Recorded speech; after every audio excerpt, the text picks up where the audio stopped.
आज का पवित्र शास्त्र पाठ मरकुस रचित सुसमाचार अध्याय 4 पद 26 से 29 तक है। आइए हम सब मिलकर पढ़ें। फिर उसने कहा, परमेश्वर का राज्य ऐसा है जैसे कोई मनुष्य भूमि पर बीज छींटे और रात को सोए और दिन को जागे, और वह बीज ऐसे उगे और बढ़े कि वह न जाने।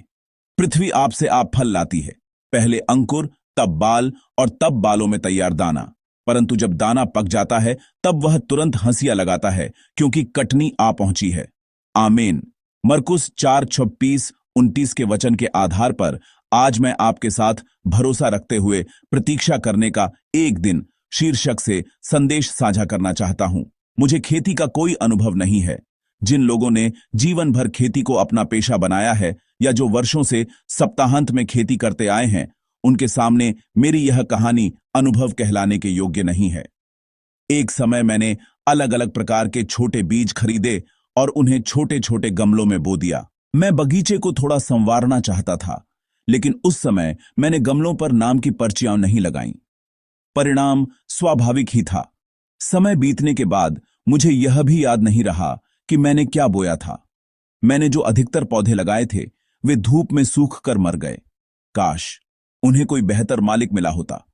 आज भी जब मैं यह सोचता हूं तो मुझे अफसोस होता है। लेकिन उनमें से एक पौधा कुछ अलग था। वह लगातार केवल ऊपर की ओर बढ़ता गया और बाद में इतना बड़ा हो गया कि वह छोटा सा गमला उसका भार संभाल नहीं सका। अंततः वह अपने ही वजन को सहन नहीं कर पाया, झुकने लगा, एक ओर गिरने लगा, धीरे धीरे मुरझा गया और अंत में वह भी मर गया। अंततः सब मर गए।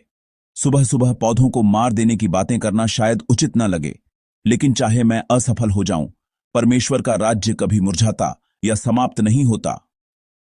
कृपया मुझे गलत न समझें। मैं यह अनुभव इसलिए याद कर रहा हूं क्योंकि एक छोटे से समय के लिए मैं उस गमले के सामने खड़ा होकर उसे ध्यान से देखता रहा था।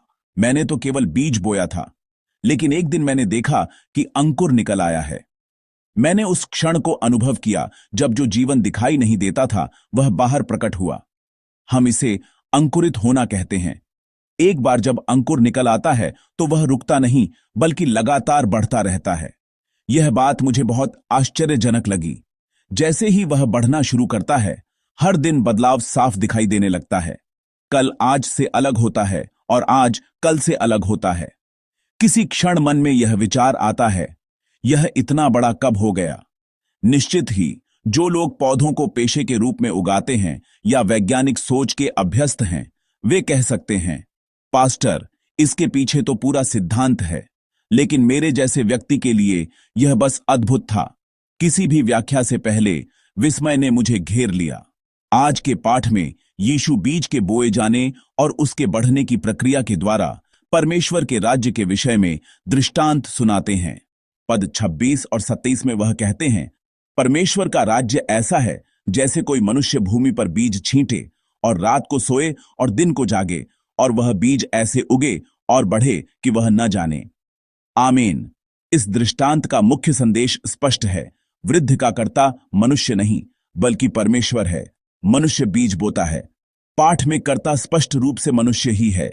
इसीलिए ऐसा प्रतीत होता है कि मनुष्य ही सब कुछ करता है, लेकिन उसके बाद की प्रक्रिया, अंकुरित होना, बढ़ना और फल देना, ऐसी बात है जिसे मनुष्य पूरी तरह नहीं समझता। यह उसके नियंत्रण से बाहर है। संभव है कि आज वैज्ञानिक प्रगति के कारण कोई कहे कि कुछ हद तक नियंत्रण संभव है, लेकिन इस पाठ में यीशु का जोर स्पष्ट है कि वह न जाने। भाइयों और बहनों, परमेश्वर का राज्य ऐसा ही है। वह मानवीय गणनाओं से संचालित नहीं होता।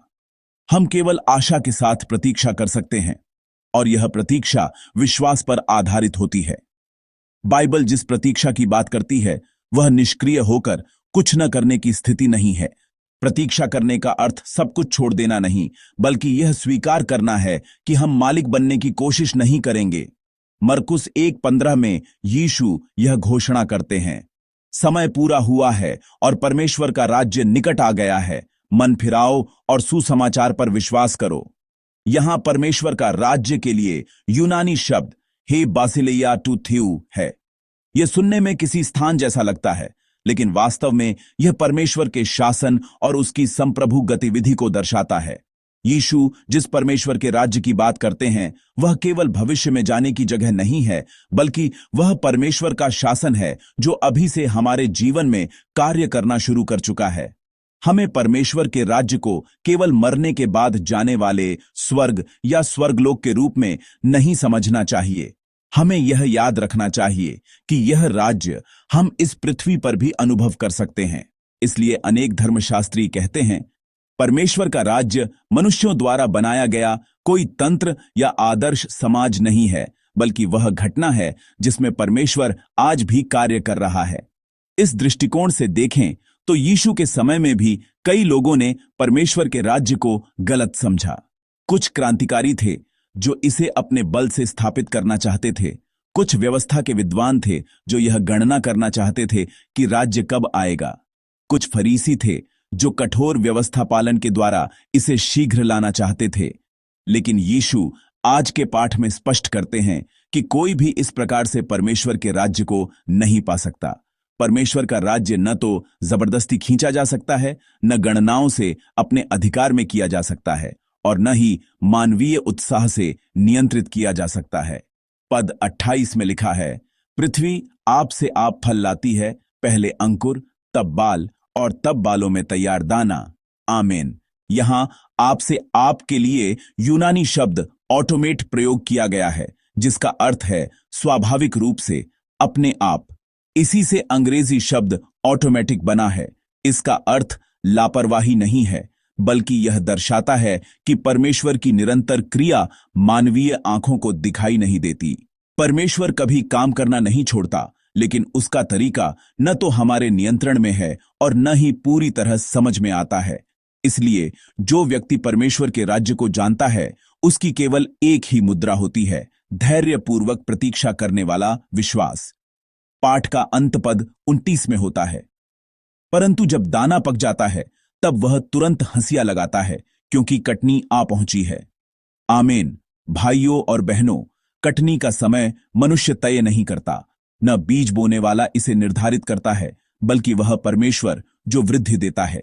हमसे यह अपेक्षा नहीं की जाती कि हम परिणामों को शीघ्र लाने की अधीरता दिखाए, बल्कि यह कि हम आज अपने स्थान पर परमेश्वर के राज्य की रीति से विश्वास योग्य बने रहे। प्रिय भाइयों और बहनों, परमेश्वर का राज्य आज भी बढ़ रहा है। चाहे वह दिखाई न दे, चाहे वह धीमा लगे, परमेश्वर कार्य करना नहीं रोकता।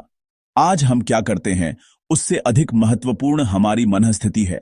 यदि हमने बीज बोया है तो हमें परमेश्वर पर भरोसा करते हुए जीवन जीना है, और जिस समय को परमेश्वर ने ठहराया है उस समय हम निश्चित ही कटनी की खुशी का अनुभव करेंगे। हमने परमेश्वर के राज्य की प्रतीक्षा और विश्वास के साथ प्रतीक्षा करने के विषय में बात की है। लेकिन कोई पूछ सकता है, तो फिर परमेश्वर के राज्य की प्रतीक्षा करने का क्या अर्थ है? परमेश्वर का राज्य आखिर है क्या? यह बहुत अमूर्त लग सकता है।